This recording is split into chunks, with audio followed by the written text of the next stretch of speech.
नमस्कार, डेली 9 के news file bulletin में आपका स्वागत है और मैं हूं आपके साथ शांभवी प्रभाकर।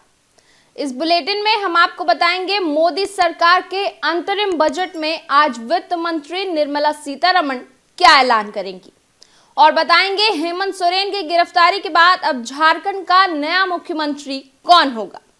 साथ ही बताएंगे मराठा आरक्षण आंदोलन के नेता मनोज जारंगे ने अब क्या ऐलान किया है।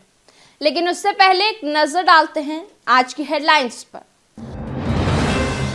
मोदी सरकार का अंतरिम बजट आज वित्त मंत्री निर्मला सीतारमण पेश करेंगी बजट, बड़े ऐलानों की संभावना कम। हेमंत सोरेन को ईडी ने किया गिरफ्तार, अब झारखंड के नए मुख्यमंत्री होंगे चंपई सोरेन। राज्य में आज बंद का ऐलान। कांग्रेस की भारत जोड़ो न्याय यात्रा का आज 17वां दिन। पश्चिम बंगाल के मुर्शिदाबाद पहुंचेंगे राहुल गांधी। मालदा में टूटा राहुल की कार का शीशा। फिर से हड़ताल पर जाएंगे मराठा आरक्षण आंदोलन के नेता मनोज जारंगे।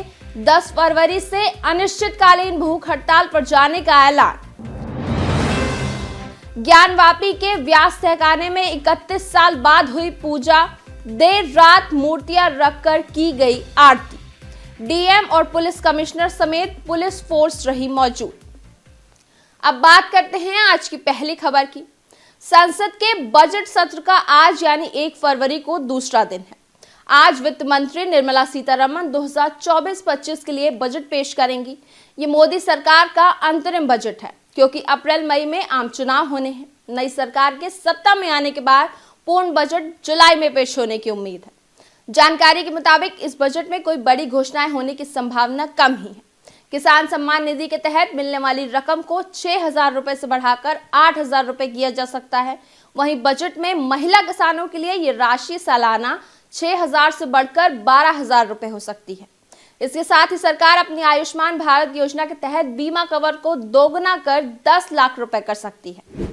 अब बात करते हैं दूसरी खबर की। जमीन घोटाला केस में झारखंड के मुख्यमंत्री हेमंत सोरेन को ईडी ने 31 जनवरी की रात गिरफ्तार कर लिया। जांच एजेंसी ने सोरेन को 7 घंटे की पूछताछ के बाद हिरासत में लिया।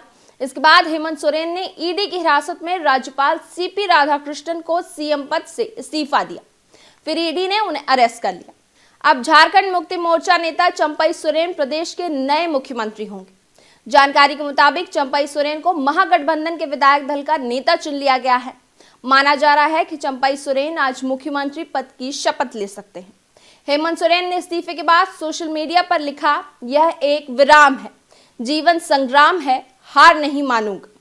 ईडी के अफसर उन्हें आज कोर्ट में पेश करेंगे। वहीं हेमंत सोरेन ने ईडी के समन के खिलाफ हाई कोर्ट में याचिका दायर की है।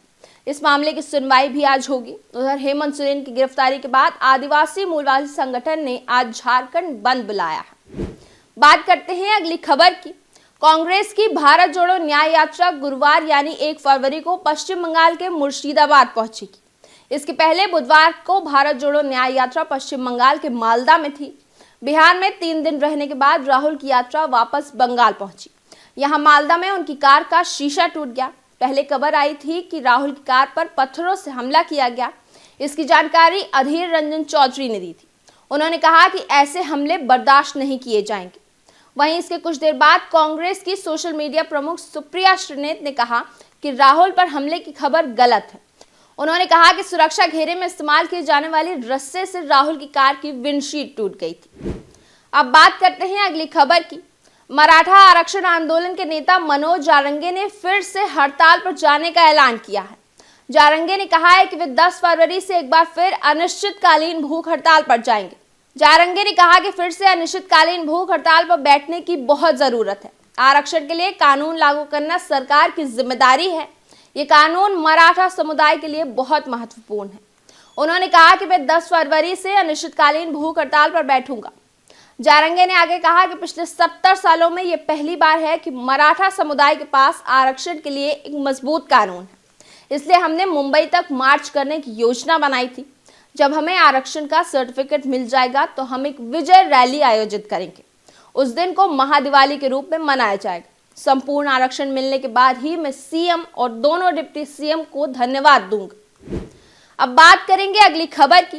वाराणसी जिला कोर्ट के आदेश के बाद ज्ञानवापी के व्यास तहखाने में बुधवार देर रात मूर्तियां रखकर पूजा अर्चना की गई। इस दौरान डीएम और पुलिस कमिश्नर मौजूद रहे। दीप जलाकर गणेश लक्ष्मी की आरती उतारी गई। तहखाने की दीवार पर बने त्रिशूल समेत अन्य धार्मिक चिन्हों की भी पूजा की गई। वहीं गुरुवार यानी 1 फरवरी की सुबह वादी पक्ष समेत व्यास का पूरा परिवार मंदिर पहुंचा और पूजा की। बता दें कि व्यास तहखाने में 31 साल के बाद पूजा की गई है। इससे पहले ज्ञानवापी के तहखाने में व्यास परिवार 1993 तक पूजा करता रहा है। बात करते हैं अगली खबर की। कड़ाके की ठंड के बाद मौसम ने अचानक करवट बदल ली है। दिल्ली एनसीआर में गुरुवार यानी 1 फरवरी को लगातार दूसरे दिन बारिश हो रही है। मौसम विभाग ने दिल्ली, गाजियाबाद, नोएडा और गुरुग्राम सहित कई इलाकों में आंधी तूफान के बाद बारिश की चेतावनी दी है। मौसम विभाग के मुताबिक बारिश के दौरान 30 से 40 किलोमीटर की रफ्तार से ठंडी हवाएं चलेंगी, जिससे ठिठुरन बढ़ेगी। वहीं उत्तर प्रदेश में घने कोहरे के बीच बारिश और ओलावृष्टि का अलर्ट है। मौसम विभाग के मुताबिक आज 42 जिलों में मध्यम से हल्की बारिश और 40 जिलों में घने कोहरे का अलर्ट जारी किया गया है। डेली लाइन के मॉर्निंग न्यूज फाइल बुलेटिन में बस इतना ही। बने रहिए डेली लाइन के साथ।